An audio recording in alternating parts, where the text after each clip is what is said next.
السلام عليكم ورحمة الله وبركاته. الحمد لله رب العالمين والصلاة والسلام على نبينا محمد وعلى آله وأصحابه أجمعين. أما بعد, সম্মানিত দর্শকবৃন্দ, আপনাদের সবাইকে আহলান ও সাহলান জানাচ্ছি জীবনের আলো তাফসীর কোরআন অনুষ্ঠান থেকে। আজকে আমরা সূরাতুন নিসার 3টি আয়াতের তাফসীর আপনাদের উদ্দেশ্যে পেশ করব এবং সেগুলো হলো 40, 41 এবং 42 নম্বর আয়াত। ছোট 3টি আয়াত, কিন্তু খুব গুরুত্বপূর্ণ তথ্য এখানে আল্লাহ সুবহানাহু ওয়া তাআলা মানব জাতির উদ্দেশ্যে পেশ করেছেন। সূরাতুন নিসা একটি মাদানী সূরা। এই সূরার মধ্যে অনেকগুলো হুকুম আহকাম বর্ণিত হয়েছে। আমরা আজকের এই 3টি আয়াতেও আশা করছি এমন কিছু শুনব যাতে হয়তো আমাদের হৃদয় জুড়িয়ে যাবে। আসুন তাহলে শুরু করা যাক। আউযু বিল্লাহি মিনাশ শাইতানির রাজীম।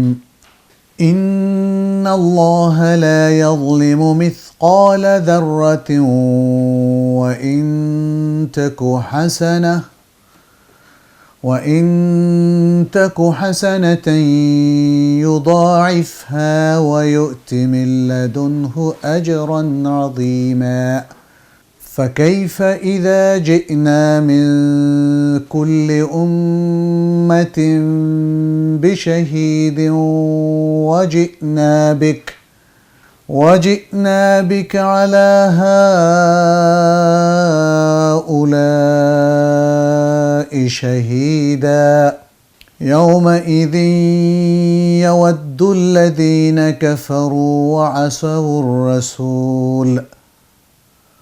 وعصوا الرسول لو تسوى بهم الأرض ولا يكتمون الله حديثا। শুরুতেই আমরা এই আয়াতগুলোর শব্দার্থ আপনাদের উদ্দেশ্যে পেশ করছি। প্রিয় দর্শক, আল্লাহ সুবহানাহু ওয়া তাআলা ইরশাদ করছেন, ইন্নাল্লাহা, নিশ্চয়ই আল্লাহ, লা ইয়াযলিমু, যুলুম করেন না, মিসকালা যাররাতিন, অণু পরিমাণ।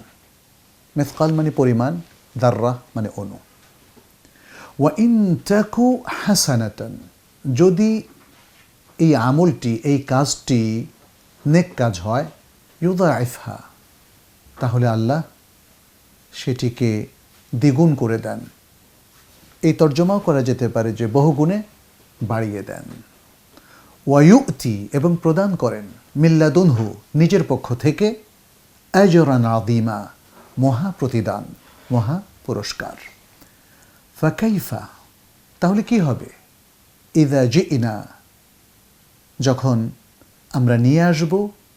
এখানেও আল্লাহ সুবহানাহু ওয়া তাআলা আমরা বলতে তার নিজেকে বোঝাচ্ছেন, আমি নিয়ে আসব, মিন কুল্লি উম্মাতিন, প্রত্যেক জাতি থেকে, বিশাহিদিন, একজন সাক্ষী, প্রত্যেক উম্মত থেকে একজন করে সাক্ষী যখন আমি নিয়ে আসব।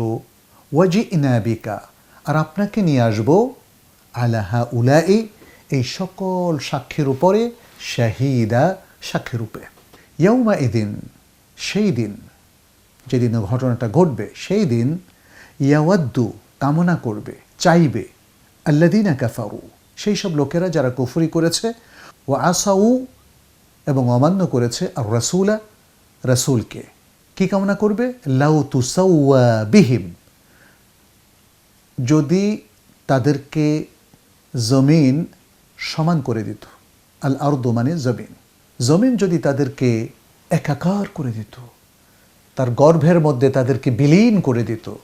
ওয়ালা ইয়াকতুমুন আল্লাহা হাদিসা, ওয়ালা ইয়াকতুমুনা, এবং তারা গোপন করতে পারবে না, আল্লাহ, আল্লাহর কাছে, হাদিসা, কোনো কথা, তাদের জীবনে ঘটে যাওয়া যত কথা, যত কাহিনী, কোনোটাই তারা গোপন করতে পারবে না। প্রিয় দর্শক, এবারে আমরা সহজ প্রাঞ্জল অর্থানুবাদ পেশ করছি।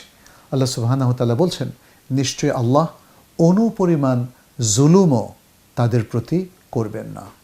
আর যদি সেটি নেকি হয়ে থাকে, তাহলে তিনি তাকে বহুগুণে বৃদ্ধি করে দেবেন।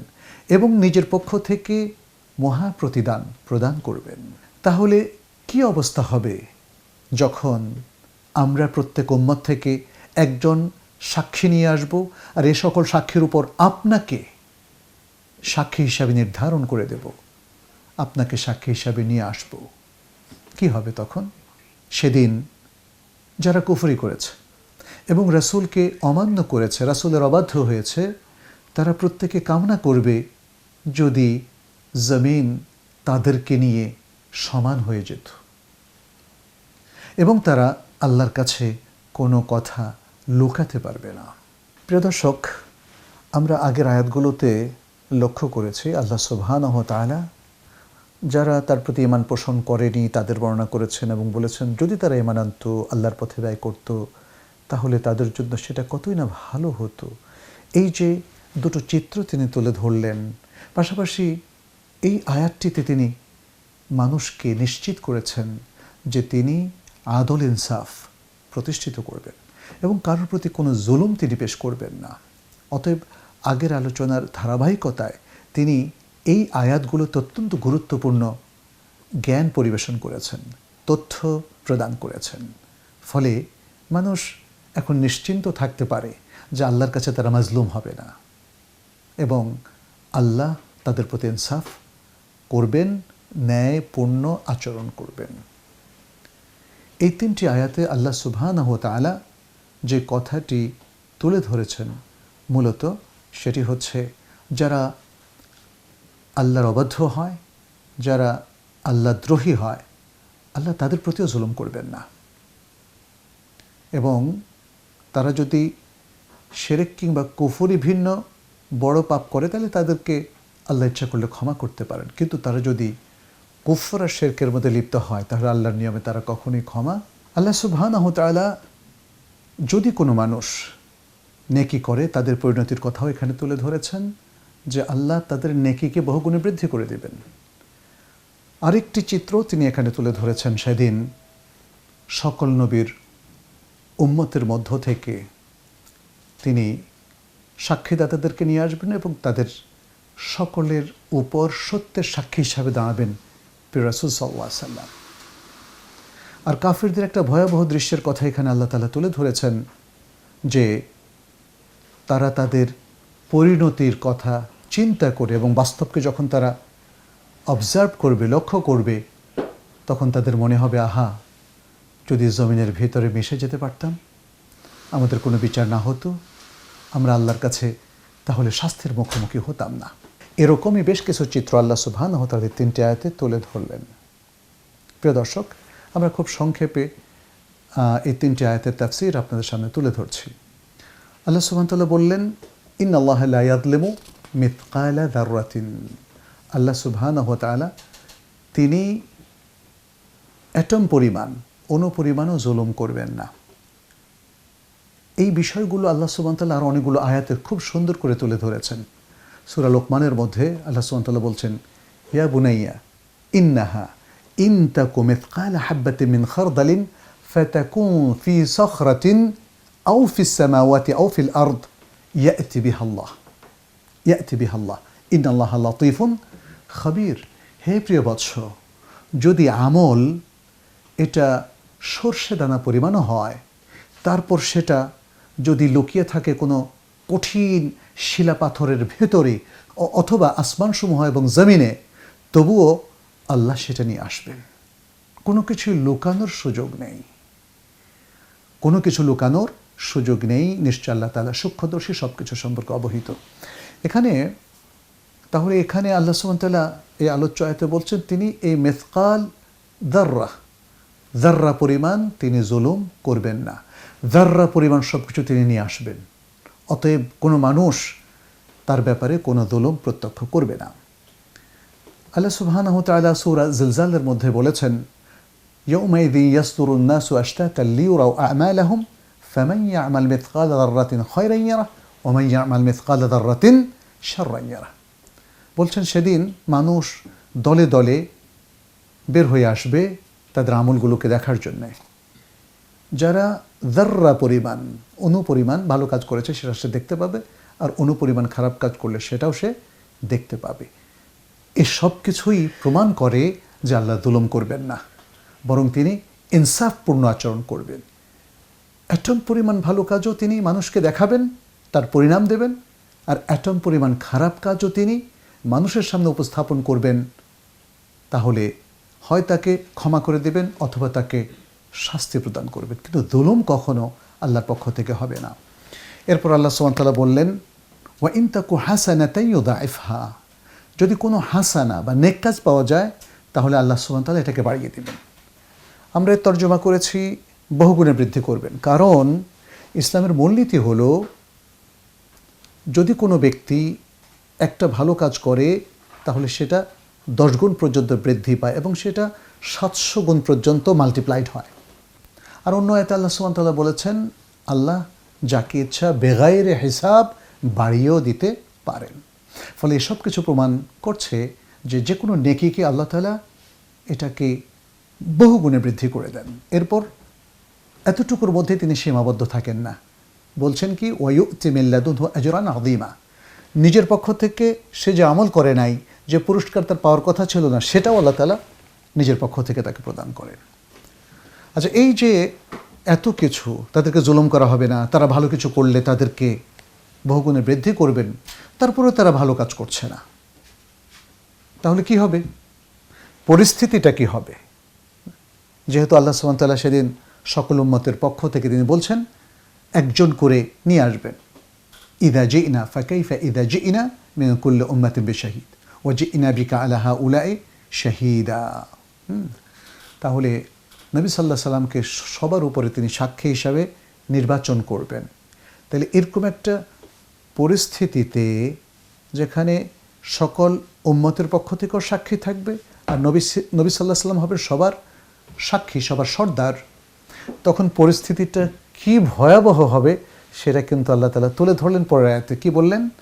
ইয়াউমা ইযিন ইয়াওয়াদ্দুল্লাযীনা কাফারু ওয়া আসাউর রাসূলা লাউ তুসাওয়া বিহিমুল আরদ, যে সেদিন অবস্থা হবে কাফের মুশরিকদের এই, যে তারা যখন বাস্তবতাকে উপলব্ধি করবে, দেখবে কঠিন এক পরিস্থিতি, মুহাম্মদ সাল্লাল্লাহু আলাইহি সাল্লাম তিনি যে সত্যকে প্রচার করেছেন সেটা জানিয়ে দিচ্ছেন, তিনি হুজ্জত কায়েম করবেন, প্রমাণ উপস্থাপন করবেন সবার বিরুদ্ধে। ফলে এই কাফেররা কি করবে সেদিন? তারা সমূহ বিপদ উপলব্ধি করবে, দেখবে তাদের সামনে অন্ধকার এবং আযাব ছাড়ার কিছু নেই। তখন তারা কামনা করবে লাউ তুসাওয়া বিহিমুল আরদ, জমিন যদি তাদেরকে একাকার করে দিত, জমিন যদি তাদেরকে তার গর্ভে বিলীন করে দিত, ধ্বংস করে দিত, তাহলে তার কোনো হিসাবের মুখোমুখি হতো না। কঠিন হিসাবের মুখোমুখি হলে মানুষ তখন টের পায় কত ধানে কত চাল, কত বড় বিপদ তাদের জন্য অপেক্ষা করছে। এবং তখন আল্লাহ সুবহানাহু ওয়া তাআলা আরেকটি মহাসত্য এখানে তুলে ধরলেন, ওলা ইয়াকতুমুন আল্লাহ হাদিসা, কিছু গোপন করতে পারবে না। সূরা জিলজালের আয়াতটিতে আমরা দেখলাম অনুপরিমাণ ভালো হোক আর মন্দ হোক সেটা সে দেখতে পাবে। তার জুলুদ, দেহের চামড়া সাক্ষ্য দিবে, তার চোখ সাক্ষ্য দিবে, তার কান সাক্ষ্য দিবে, তার সমস্ত অঙ্গ প্রত্যঙ্গ যা দিয়ে সে যা করেছে সব কিছু হয় তার পক্ষে সাক্ষ্য দিবে যদি সে ভালো কাজ করে থাকে, তার বিপক্ষে সাক্ষ্য দিবে যদি সে কোনো মন্দ কাজ করে থাকে। প্রিয় দর্শক, কি ভয়াবহ অবস্থা! সেদিন কুফরির পক্ষে যারা থাকবে, শিরকের পক্ষে থাকা যারা থাকবে, আল্লাহ এবং রাসূল সাল্লাল্লাহু আলাইহি ওয়াসাল্লামের অবাধ্য যারা হবে, তাদের জন্য বড়ই আফসোস, বড়ই বিপদ। প্রিয় দর্শক, আমরা যেন সেই বিপদে না পড়ি, এজন্য কিন্তু আমাদের প্রস্তুতি প্রয়োজন। আজকের এই 3টি আয়াত থেকে বেশ কিছু গুরুত্বপূর্ণ শিক্ষা আমরা পাই, সেগুলো আপনাদের সামনে খুবই সংক্ষেপে তুলে ধরছি। আল্লাহ সুবহানাহু ওয়া তাআলা জগতের কারো প্রতি কোনো প্রকার জুলুম করেন না। আরেকটি শিক্ষা হলো, যদি কেউ কোনো ভালো কাজ করে, পুণ্যের কাজ করে, আল্লাহ সেটাকে বহু গুণে বৃদ্ধি করে দেন একটা শর্তে, যদি তার ঈমান থাকে। আরেকটি শিক্ষা হলো, কিয়ামতের দিন আল্লাহ সুবহানাহু ওয়া তাআলা সাক্ষ্যের ব্যবস্থা করবেন, প্রত্যেক উম্মত থেকে একজন করে সাক্ষী, এবং সবার উপরে মুহাম্মদ সাল্লাল্লাহু আলাইহি সাল্লাম শেষ নবী, তাকে সাক্ষী তিনি নির্বাচন করে বিচার ব্যবস্থা তিনি পরিচালনা করবেন। আজকের এই আলোচনা থেকে সর্বশেষ শিক্ষাটা হলো অত্যন্ত ভয়াবহ অবস্থা কাফির এবং আল্লাহর অবাধ্য বান্দাদের। তারা খুবই কঠিন অবস্থার মধ্যে পড়বে, কঠিন আযাবের মুখোমুখি হবে। প্রিয় দর্শক, আমরা কি কঠিন আযাব থেকে বাঁচতে চাই? আমরা কি কাফিরদের এর দুর্দশা থেকে শিক্ষা নিতে চাই? তাহলে আসুন ঈমানের পথে চলি, আল্লাহ এবং রাসূল সাল্লাল্লাহু আলাইহি ওয়াসাল্লামের ইতাআত করি, তাদের অবাধ্য না হই। আল্লাহ আমাদের সবাইকে তৌফিক দান করুন। আজ পর্যন্তই। হাদা ওয়া সাল্লাল্লাহু ওয়া সাল্লামা আলা নবিয়িনা মুহাম্মদ ওয়া আলা আলিহি ওয়া আসহাবিহি আজমাইন। ওয়াসসালামু আলাইকুম ওয়া রাহমাতুল্লাহি ওয়া বারাকাতুহু। ذلك الكتاب لا ريب فيه هدى للمتقين